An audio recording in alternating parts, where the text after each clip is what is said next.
Fala galera, beleza? Tio David aqui da plataforma Sou Mais Online para tratar com vocês sobre os clássicos da sociologia.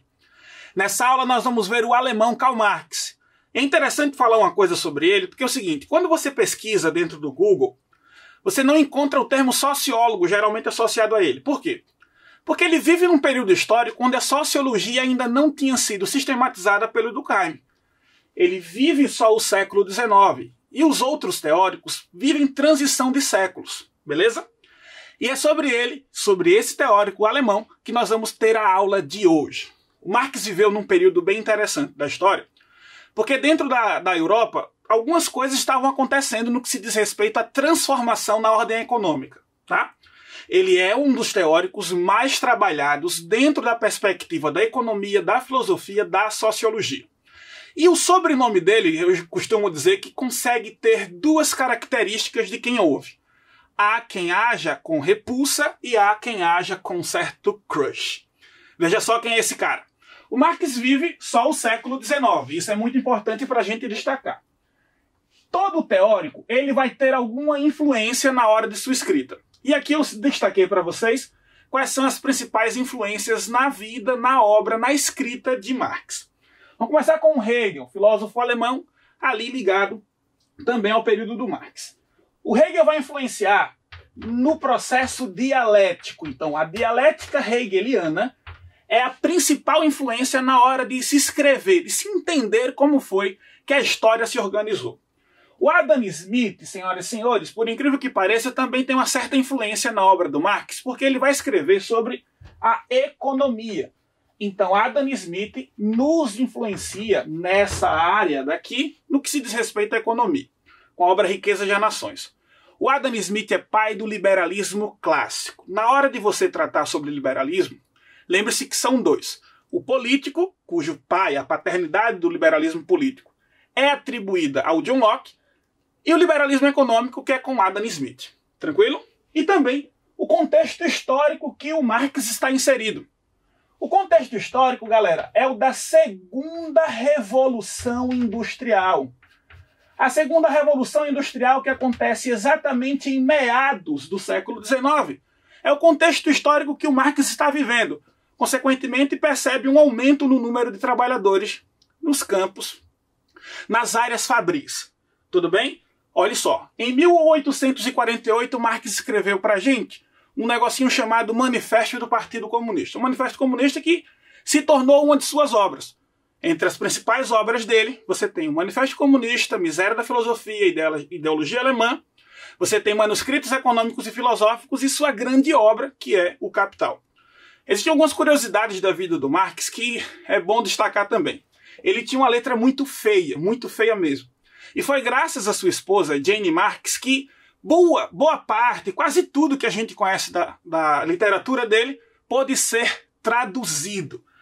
A parceria principal nas obras dele é também de um carinha chamado Friedrich Engels. Tudo bem? Então, ó, o único clássico que vive só o século XIX, ele é autor clássico da sociologia, recebe influência da dialética do Hegel, da análise econômica de Adam Smith e do contexto histórico que ele está vivendo. Principais obras de Karl Marx: Manifesto Comunista, Ideologia Alemã, Miséria da Filosofia, Manuscritos Econômicos e Filosóficos e O Capital. O Marx nunca utilizou esse termo, é importante destacar. Mas todas as vezes que nós associamos o nome dele, lembramos de materialismo histórico. Veja, durante a história, você percebe que existem algumas escolas de se entender o que aconteceu no mundo. Você tem a escola positivista, a escola dos análises e você tem a escola materialista. A escola materialista, no caso atribuída a Marx, é aquela que identifica que o que a história é o resultado da luta de classes. Destaque aqui para vocês. Todas as vezes que vocês veem o nome classes e sabe que quem escreve é Marx, você pensa burguesia e proletariado. Existe um erro se você associar isso. Tio David, qual é o erro? As classes que Marx se refere, na verdade, é a chamada classe dominante, que no modo de produção capitalista pode sim ser chamado de burguesia, em oposição a classe dominada, que, repetindo, no modo de produção capitalista, é o proletariado. O que é que caracteriza ser classe dominante? Tente anotar aí no seu caderninho. Classe dominante, detentores dos meios de produção. Classe dominada, não detentores dos meios de produção. Se você dissesse burguesia e proletariado, você estaria reduzindo a história da humanidade e das sociedades ao modo de produção capitalista. Observe o que foi que eu disse. Classe dominante, detentoras dos meios de produção. Classe dominada, não detentores dos meios. Tente fazer também a diferença dos termos meio de produção, modo de produção e modelos de produção. Observe, meio é o espaço que se trabalha. Modo é a relação entre o meio e as forças produtivas. E os modelos de produção são aqueles que a gente estuda tanto na sociologia quanto na geografia. O toyotismo, o taylorismo, o fordismo, beleza? Então Marx identifica que a história da humanidade é a oposição entre essas duas classes sociais. Ou essas duas classes. Desde aqui comigo. Modos de produção. Relação entre meios de produção e forças produtivas. Ou seja, o espaço que se trabalha e quem trabalha. Onde se trabalha. É também como a sociedade produz seus bens e serviços e como ela se organiza economicamente. Ao longo da história, foram alguns modos de produção que existiram na sociedade. O primitivo comunal, base da coletividade, o asiático, servidão coletiva, o escravista, o feudal e o capitalista. Preste bem atenção.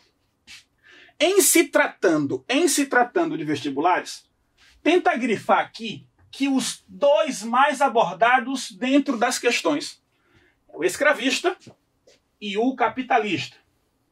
Por quê, tio David? No caso de história do Brasil, a maior parte da organização social da nossa história se deu com relação à escravidão. Então é comum que em história do Brasil questões sobre essa temática apareçam. E no caso do capitalismo, você tem, olha, 75% da prova de ciências humanas podendo cobrar esse modo de produção. Você tem capitalismo na sociologia, na geografia e na história. Beleza? Sobretudo por conta das fases. Tio David, quais são as fases do capitalismo? Anote aí. Século XVI, mercantilista comercial. Característica, expansão do comércio marítimo europeu. Consequência, conquista de novos territórios. Entre eles, o Brasil. Século XVIII, capitalismo industrial. Característica, substituição da mão de obra humana pela das máquinas. Beleza? Você tem como consequência toda uma transformação na hora de se organizar socialmente. Século XX, capitalismo financeiro. O capitalismo dos conglomerados. É esse que nos rege até hoje. São 3 fases, portanto, que essas áreas das ciências humanas podem cobrar no seu vestibular. Então, por que eu estou dizendo? Ó, no capitalismo, é burguesia e proletariado. No feudal, senhores feudais e servos, camponeses.